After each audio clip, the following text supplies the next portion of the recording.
Audio Jungle.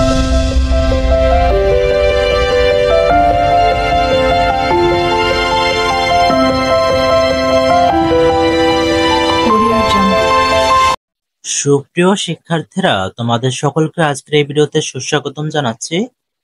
আজকের এই ভিডিওতে তোমাদের জীবন ও জীবিকা বিষয়ের ৮৮ পৃষ্ঠা আলোচনা করব। তোমরা যারা এই চ্যানেলটিতে নতুন তারা অবশ্যই চ্যানেলটিকে সাবস্ক্রাইব করে সাথেই থাকবে।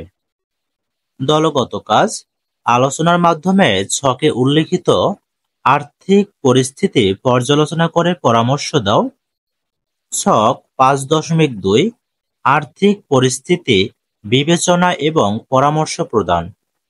যেমন এখানে আর্থিক পরিস্থিতি দেওয়া আছে, এনামের বড় ভাই অর্থের অভাবে লেখাপড়া শেষ করতে পারছেন না, তাদের জন্য কি ধরনের ঋণ সুবিধা প্রযোজ্য হবে? সুপ্রিয় শিক্ষার্থীরা, এবার নমুনা উত্তরটি দেখে নেওয়া যাক। নমুনা উত্তর: আর্থিক পরিস্থিতি। এনামের বড় ভাই অর্থের অভাবে লেখাপড়া শেষ করতে পারছেন না, তাদের জন্য যে ধরনের ঋণ সুবিধা প্রযোজ্য হবে তা হলো, এনামের বড় ভাইয়ের জন্য শিক্ষা ঋণ সুবিধা প্রযোজ্য হবে। এটি এক ধরনের ভোক্তা ঋণ। ব্যক্তিগত চাহিদা পূরণের জন্য ব্যাংক বা আর্থিক প্রতিষ্ঠান থেকে ঋণ পাওয়া যায়। এনামের বড় ভাইয়ের তার ব্যক্তিগত চাহিদা পূরণের জন্যই অর্থের প্রয়োজন। ব্যাংক বা আর্থিক প্রতিষ্ঠান থেকে শিক্ষা ঋণ পেলে তিনি সেই অর্থ দিয়ে লেখাপড়া শেষ করতে পারবেন। আর এই উদ্দেশ্য পূরণে ব্যাংক বা আর্থিক প্রতিষ্ঠান শিক্ষা ঋণ সুবিধা প্রদান করে। তাই ইনামের বড় ভাইয়ের জন্য শিক্ষা ঋণ সুবিধা প্রযোজ্য হবে। ২ নম্বরে, লুসি মানকিন নকশি কাঁথার কাজ জানেন এবং তিনি একটি নকশি কাঁথার কারখানা দিতে আগ্রহী। তার জন্য যে ধরনের ঋণ সুবিধা প্রযোজ্য হবে তা হলো, লুসি মানকিনের জন্য সিএমএসএমই ঋণ প্রযোজ্য হবে, কারণ কটেজ, ক্ষুদ্র, ছোট ও মাঝারি উদ্যোক্তাদের জন্য সিএমএসএমই ঋণ দেওয়া হয়। লুসি মানকিনের নকশি কাঁথার কারখানা দেওয়ায় উদ্যোগটি এর আওতায় পড়ে। এই ধরনের উদ্যোগের বিপরীতে সাধারণত মেয়াদি ঋণ দেওয়া হয়। এই ঋণের কিস্তি নির্দিষ্ট সময় পর পর পরিশোধ করতে হয়।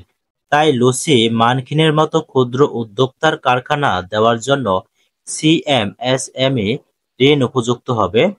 ৩ নম্বরে, ময়নার মায়ের বাসার জন্য একটি ফ্রিজ কেনা খুবই দরকার, কিন্তু তার কাছে প্রয়োজনীয় টাকা নেই। তার জন্য যে ধরনের ঋণ সুবিধা প্রযোজ্য হবে তা হলো, ময়নার মায়ের ফ্রিজ কেনার জন্য ভোক্তা ঋণ উপযুক্ত হবে। ব্যক্তিগত চাহিদা পূরণের জন্য ব্যাংক বা আর্থিক প্রতিষ্ঠান ঋণ প্রদান করে, একে ভোক্তা ঋণ বলে। ফ্রিজের চাহিদাও একটি ব্যক্তিগত চাহিদা, তাই ময়নার মায়ের জন্য ব্যাংক বা আর্থিক প্রতিষ্ঠান থেকে ভোক্তা ঋণ গ্রহণ করা সুবিধাজনক হবে। ৪ নম্বরে, করিম সাহেব একটি জুস ফ্যাক্টরি তৈরি করতে চান, কিন্তু এই জন্য তার আর্থিক সহযোগিতা প্রয়োজন। তার জন্য যে ধরনের ঋণ সুবিধা প্রযোজ্য হবে তা হলো, করিম সাহেবের জন্য মেয়াদি ঋণ প্রযোজ্য হবে। নির্দিষ্ট সময়ের জন্য এই ঋণ প্রদান করা হয়। নতুন কলকারখানা স্থাপন, ব্যবসায়িক অবকাঠামো নির্মাণ, কৃষি খামার স্থাপন ইত্যাদির জন্য এই ঋণ দেওয়া হয়। এই ঋণের টাকা একসাথে পাওয়া যায় এবং প্রতি মাসে তা কিস্তি আকারে পরিশোধ করতে হয়। এই ঋণের অর্থ গ্রাহক পরিকল্পনা অনুযায়ী ব্যবহার করে আয় করতে সক্ষম হয়। এই আয় থেকেই ঋণের কিস্তি পরিশোধ করা যায়। করিম সাহেবের জুস ফ্যাক্টরি তৈরির জন্য আর্থিক সহযোগিতা প্রয়োজন, তাই তার জন্য মেয়াদি ঋণ গ্রহণ করা যথার্থ হবে। ৫ নম্বরে, শ্রীকান্ত বাবুর একটি বড় মুদি দোকান আছে, কিন্তু টাকার অভাবে তিনি প্রয়োজনীয় নতুন মালামাল উঠাতে পারছেন না। তার জন্য যে ধরনের ঋণ সুবিধা প্রযোজ্য হবে তা হলো, শ্রীকান্ত বাবুর জন্য চলমান ঋণ প্রযোজ্য হবে।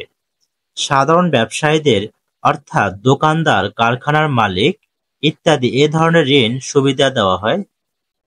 শ্রীকান্ত বাবু একজন বড় মুদি দোকানদার হওয়ায় তার জন্য এই ঋণ সুবিধাজনক হবে।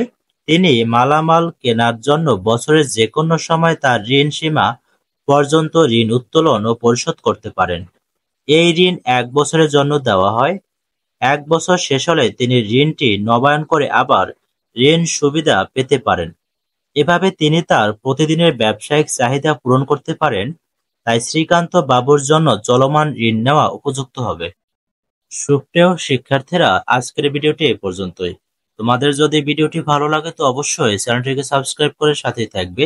আর ভিডিওটি শেষ পর্যন্ত দেখার জন্য তোমাদেরকে অসংখ্য ধন্যবাদ।